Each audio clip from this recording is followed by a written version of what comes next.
দেখো ভাইয়া, সবসময় তোমার জারি জুরি কিন্তু চলবে না বলে দিলাম। তাই নাকি? কত সাহস তোর, আমিও দেখি। পা নাড়িয়ে দেখ এখান থেকে। সবসময় তুমি এমন করো, নাটক অনেক করছিস। যা এখন খেয়ে আয় দ্রুত।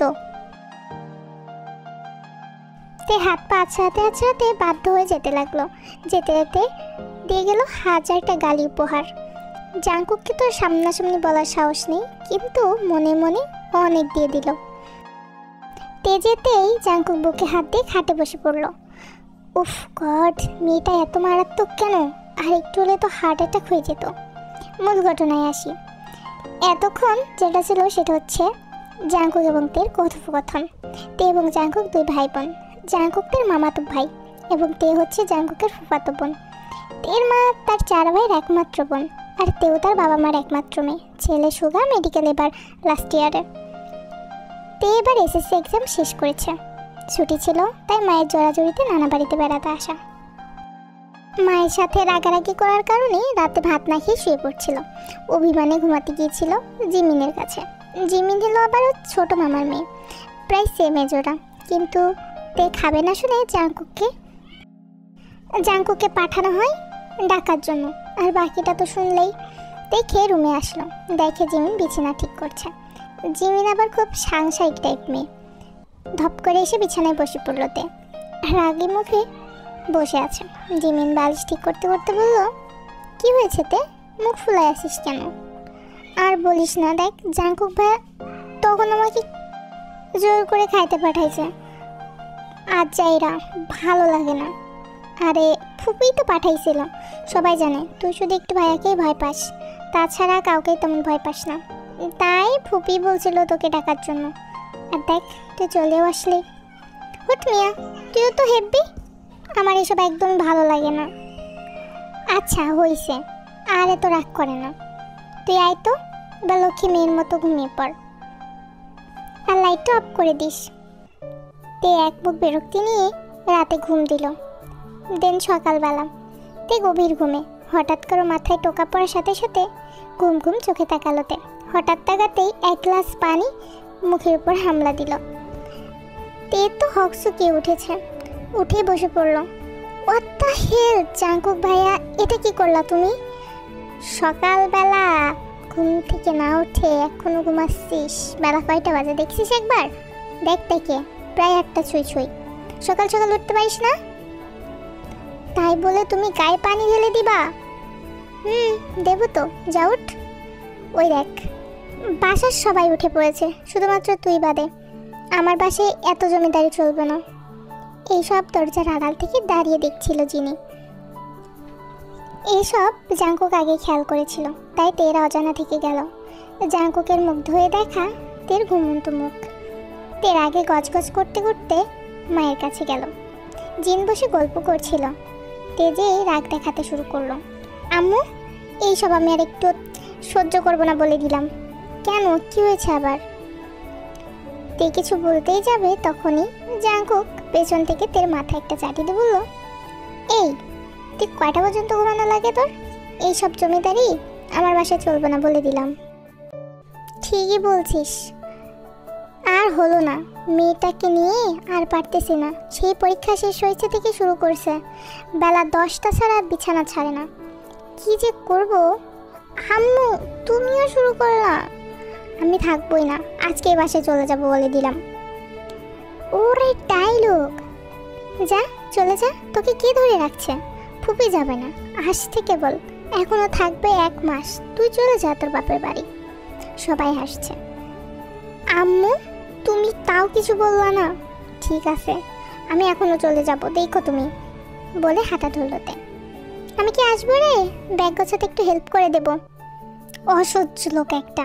রুমে এসে দেখে জিমিন বই নিয়ে বসেছে। ওর সামনে এসএসসি পরীক্ষা। তের অবস্থা দেখে জিমিন বই থেকে মুখ তুলল। কি রে, আবার কি হলো তে? এবার তে কেঁদেই দিল। দেখ না, আসলে কি যে বলবো, সকালবেলা পানি দিয়ে দিছে গায়ে। একটাবার তো ডাকতেও পারতো ভাইয়া, তাই না? দেখ চলে যাবো, আমি থাকবো না বাসায়।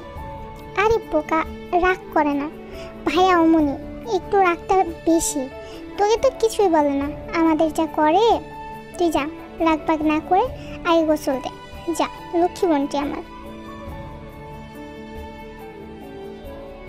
তুই যা, একবারই গোসল দিয়ে আয়, একসাথে খেতে বসবো। যা, আজকে দাদি ছোট মাছ রান্না করছে জানিস।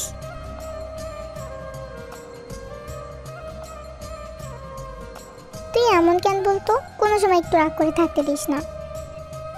আরে পাগল নাকি, যা, তো সব অভিমানের পালা শেষ করে দিলাম, এবার তো খেতে চল।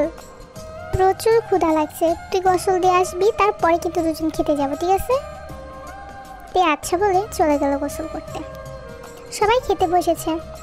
জাঙ্কুকদের যৌথ ফ্যামিলি হওয়ার কারণে সবাই একসাথেই খেতে বসেছে। আগে সবাই ছোটরা, জাঙ্কুক মাত্রই খেতে বসেছে। তে মাছ বেছে খেতে পারে না, তাই ছোট মাছেরও কাটা বেছে খাচ্ছে।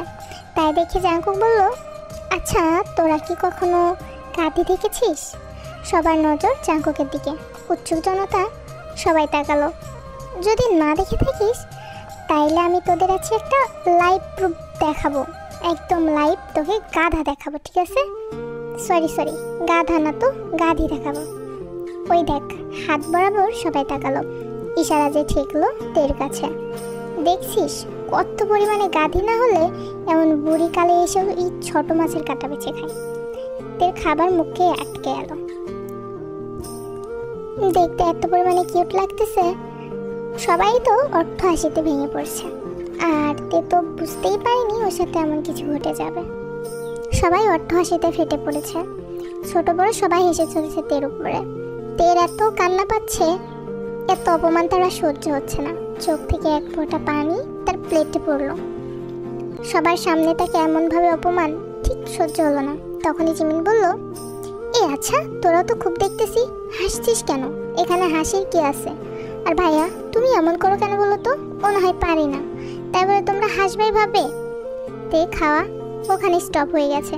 মাথা নিচু করে মুখের ভেতরে খাবারগুলো এখনো টুকটাক চিবাচ্ছে, ভাতের প্লেটটা আঙুল দিয়ে নাড়াচ্ছে। জিমিন ওর মাছের কাঁটা বেছে দিচ্ছে। খাবন, তুই কিছু মনে করিস না ওদের কথায়, দেখবো আমি ওদের পরে। বিষয়টা জাঙ্কুকের নজরে এড়ালো না। হয়তো বা এবার একটু বেশি হয়ে যাচ্ছে, এতটা বেশি বলা উচিত হয়নি। বিষয়টা আসলে আমার খারাপ হয়েছে। তে আর তেমন কারোর সাথে কথা বলছে না, খাওয়ার পর থেকে একা একা চুপচাপ আছে। হঠাৎই কথা থেকে জিসু খবর আনলো, আরে আপু কি হয়েছে, হাঁপাচ্ছ কেন?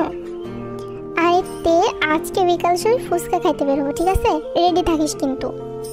না গো, যাবো না আমি। আরে জাঙ্কুক ভাইয়া ট্রিট দিচ্ছে, নিয়ে যাবে বলছে। রাগে চোখ মুখ শক্ত হয়ে গেল তের। আর এসব সহ্য হয় না, কখনোই সে যাবে না। মনে মনে একরকম প্রতিজ্ঞাই করে ফেললো। আজকে দুনিয়া এসপার থেকে ওসপার হয়ে গেল, আজকে সে জাঙ্কুকের দেওয়ার ট্রিটে ফুচকা খাবে না। না আপু আমি যাব না, তোমরা যাও। আরে হুট পাগল, এত মন খারাপ করতে আছে? তাড়াতাড়ি রেডি হয়ে থাকিস, ঠিক আছে?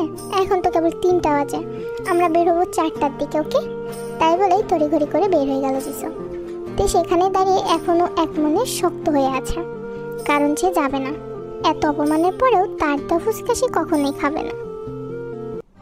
তো একটু কষ্ট করে আমার কথাগুলো একটু শুনে নাও। এর আগে যে স্টোরিটা আমি মেক করছিলাম, মামাতো ভাই যখন ডেঞ্জারাস লাভার, আলহামদুলিল্লাহ তোমাদের অনেক রেসপন্স পাইছি। তো সেই থিমে আমি এই গল্পটা বানাইছি, তো আশা করতেছি তোমাদের ভালো লাগবে।